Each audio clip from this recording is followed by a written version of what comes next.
Welcome. In this lesson, we're going to have an introduction to Lewis dot diagrams, which is a way to represent an atom and its valence electrons. So for our Lewis dot diagrams, we're going to have our chemical symbol, and here I just have an X as a representation for any elemental symbol. And what we'll do is imagine a box around our symbol. And around this box on each side, we can place electrons. We can have 2 electrons total on each side of our box around our atom, for a total of 8. And we're only going to show valence electrons on the Lewis dot diagrams. Right, so we need to make sure that we remember how to identify how many electrons are in the valence shell so we can draw the proper Lewis dot diagram. And of course we'll need our periodic table for this, so we can use our electron configurations, we can see how many protons we have, and we'll see our chemical symbols. So make sure you have one of those out with you right now. So there are very specific ways to draw Lewis dot diagrams. First step, we always have to look at the number of valence electrons. So we'll go to our periodic table, and for each of these we'll find our electron configuration. So for cesium, we have 2, 8, 18, 18, 8, and 1. There's lots of electrons in cesium. Lithium has an electron configuration of 2-1. And sodium is 2-8-1. And for all of these, we look at our last number in the series, and that's going to be our number of valence electrons. So for all of these, our valence electron is 1.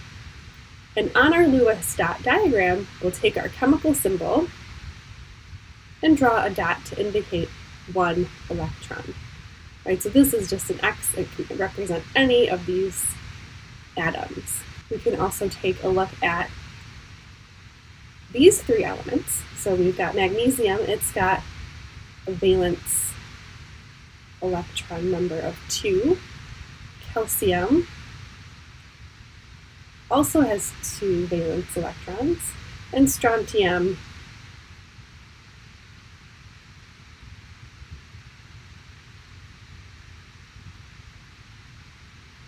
has 2 as well. So when we have an atom that has 2 electrons, we're going to place that second electron in the same side of the atom as the first one. So they make a nice pair. We can keep going here.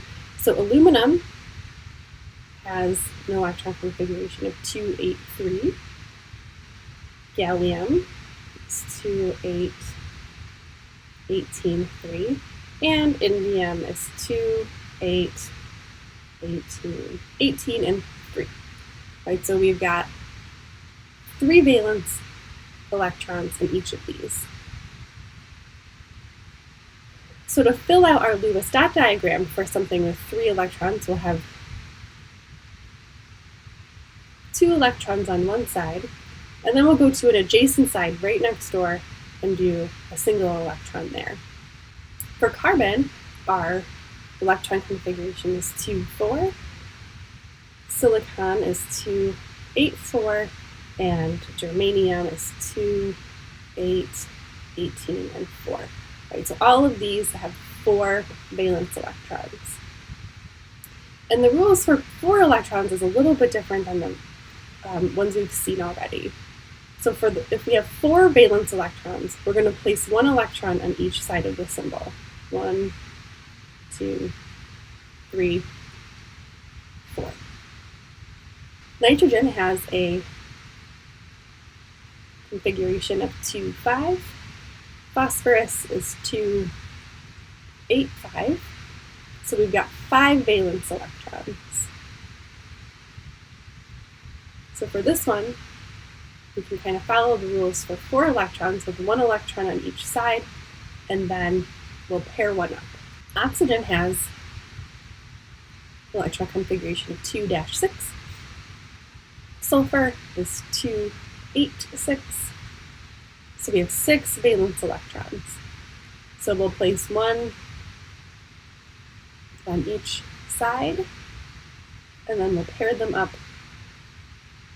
so that the two pairs are next to each other around the atom. Fluorine has an electron configuration of 2-7. Chlorine is 2-8-7. So our valence electrons, our last number there will be 7. So here, 1, 2, 3, 4. We can keep going, 5, 6, 7. Neon has an electron configuration of 2-8. Argon is 2-8-8. Our last number here, our valence electrons, we have a total of 8. And these are going to completely fill up our Lewis dot diagram. So if we remember from the very beginning of this presentation, we can have 2 electrons on each side for a total of 8 electrons for a Lewis dot diagram. So our species that have 8 valence electrons fill that out completely. And we can do some more examples here. So for nitrogen, for any of these, our first step is going to be to determine our number of valence electrons. So for nitrogen, if we look at the periodic table, our electron configuration is 2, 5. Right, so we need to put 5 electrons around our symbol. So I need 1, 2, 3, 4, 5. So I've got a pair on one side and then 3 single electrons on each of the other sides of my symbol. Lead has an electron configuration. It's actually a shortened one on the periodic table, 18, 32, 18, and then 3. And the one we care about is this last number. That's our valence electron number. And it's got 3, so remember when we have 3 valence electrons, we make a pair, and then we're going to have one that's on its own.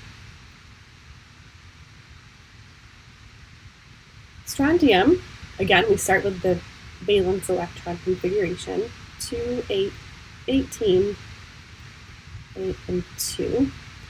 Right, so our last number there is our valence electrons, and we put them as a pair.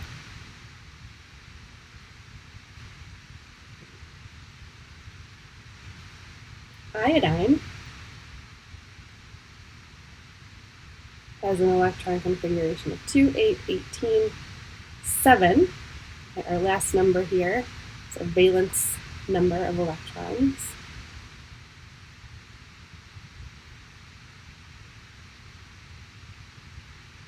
And I can fill in around my iodine. So I've got 3 pairs of electrons and then 1 on its own. Cesium has an electron configuration 2, 8, 18, 18, 8, 1. Right? It's a lot of numbers, but we only care about this last guy. So cesium has 1 valence electron, and that's what we're going to put on our Lewis dot diagram. Boron has a configuration of 2-3. So we've got 3 valence electrons, and then we'll do a pair, and then a single valence electron on its own. So that's how we can draw Lewis dot diagrams. And these are a way to show the number of valence electrons that atoms have in kind of an easier way than the Bohr model. The valence electrons go around the chemical symbol in a very specific pattern. So you should be able to correctly draw each variation of valence electrons 1 through 8 with the electrons in the proper position. Good work today. See you next time.